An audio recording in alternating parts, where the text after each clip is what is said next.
السلام علیکم دوستوں، میرا نام ہے ذیشان اور آپ دیکھ رہے ہو زیڈ فار یو اسٹوڈیو۔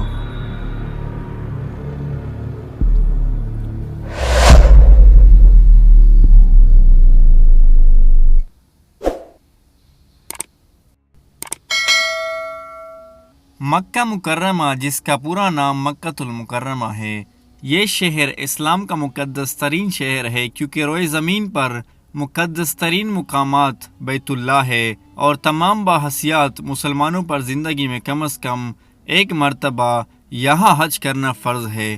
مسجد الحرام کے اندر قائم خانہ کعبہ حضرت ابراہیم علیہ السلام اور حضرت اسماعیل علیہ السلام نے تعمیر کیا۔ مورخین کے مطابق حضرت محمد صلی اللہ علیہ وآلہ وسلم سے قبل ہی مکہ عبادت اور کاروبار کا مرکز تھا۔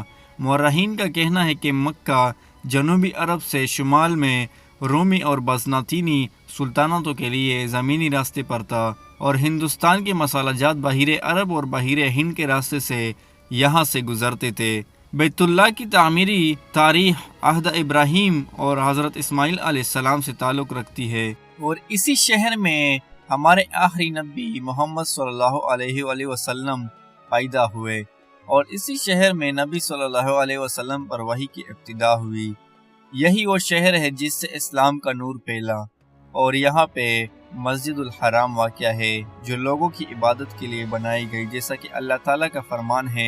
اللہ تعالیٰ کا پہلا گھر جو لوگوں کے لیے مقرر کیا گیا ہے وہ وہی ہے جو مکہ مکرمہ میں ہے، جو تمام دنیا کے لیے برکت و ہدایت والا ہے۔ 570 یا 571 عیسوی میں یمن کا فرمان روا ابراہ 60,000 فوج اور 13 ہاتھی لے کر کعبہ کو ڈانے کے لیے مکہ پر حملہ آور ہوا۔ اہل مکہ اس خیال سے کہ وہ اتنی بڑی فوج سے لڑ کر کعبے کو بچانے کی طاقت نہیں رکھتے ہیں، اپنے سردار حضرت عبد المطلب کی قیادت میں پہاڑوں پر چلے گئے۔ اس پر اللہ تعالیٰ کی حکم سے ہزاروں پرندوں جنہیں عام طور پر ابابیل کا نام دیا جاتا ہے، چونچوں اور پنجوں میں پتھر لیے ہوئے نمودار ہوئے اور انہوں نے ابراہ کے لشکر پر ان پتھروں کی بارش کر دی۔ چنانچہ یہ سارا لشکر مینا کے قریب وادی محصر میں بالکل کھائے ہوئے بھوسے کی طرح ہو کر رہ گیا۔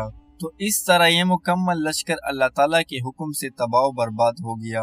اللہ تعالیٰ نے اس حدیث کا قرآن مجید میں کچھ اس طرح ذکر فرمایا ہے، کیا آپ نے یہ نہیں دیکھا کہ آپ کے رب نے ہاتھی والوں کے ساتھ کیا کیا؟ کیا ان کے سازش و مکر کو بیکار نہیں کر دیا اور ان پرندوں کے جنڈ اور جنڈے بیچ دیے جو انہیں مٹی اور پتھر کی کنکریاں مار رہے تھے، پس انہیں کھائے ہوئے بھوسے کی طرح کر دیا۔ یہ وہی سال تھا جب حضرت محمد صلی اللہ علیہ وسلم کی پیدائش ہوئی۔ حضور صلی اللہ علیہ وسلم نے زندگی کا بیشتر حصہ یہی گزارا۔ آپ صلی اللہ علیہ وآلہ وسلم پر وحی بھی اسی شہر میں نازل ہوئی اور تبلیغ اسلام کے نتیجے میں کفار مکہ کے مظالم سے تنگ آ کر مسلمان یہاں سے مدینہ ہجرت کر گئے۔ بالآخر 10 رمضان 8 ہجری بمطابق 630 عیسوی میں مسلمان حضور صلی اللہ علیہ وسلم کی قیادت میں اس شہر میں دوبارہ داخل ہوئے۔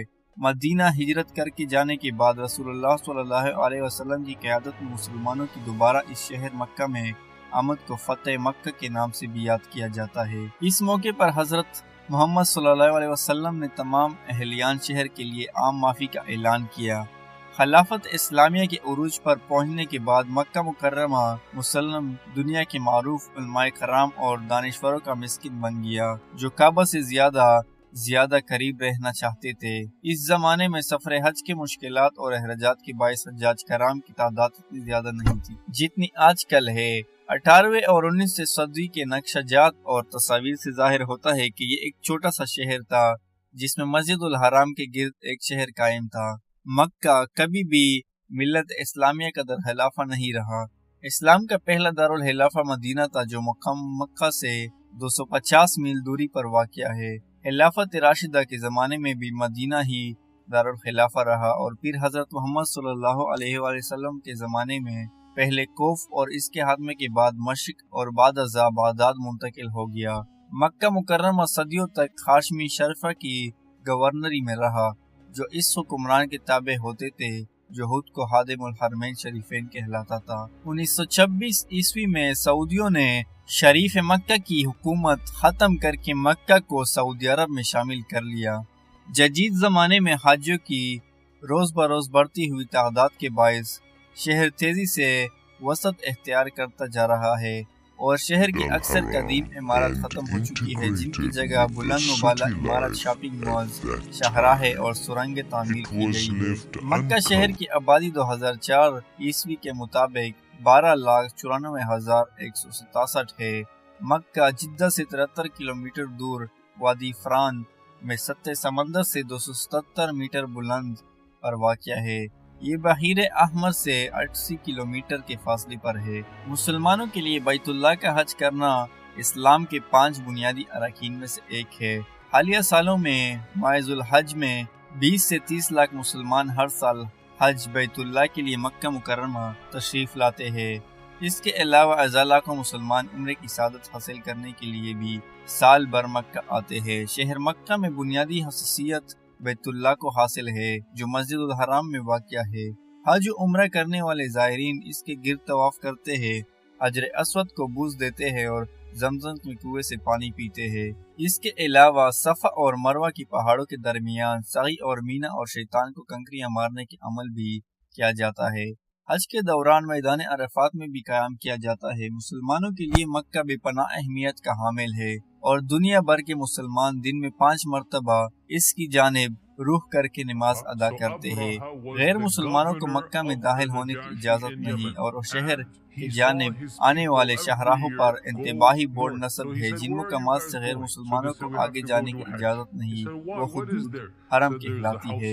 سعودی عرب کے دوسرے شہروں کے برعکس مکہ کا موسم سردیوں میں بھی نسبت گرم رہتا ہے۔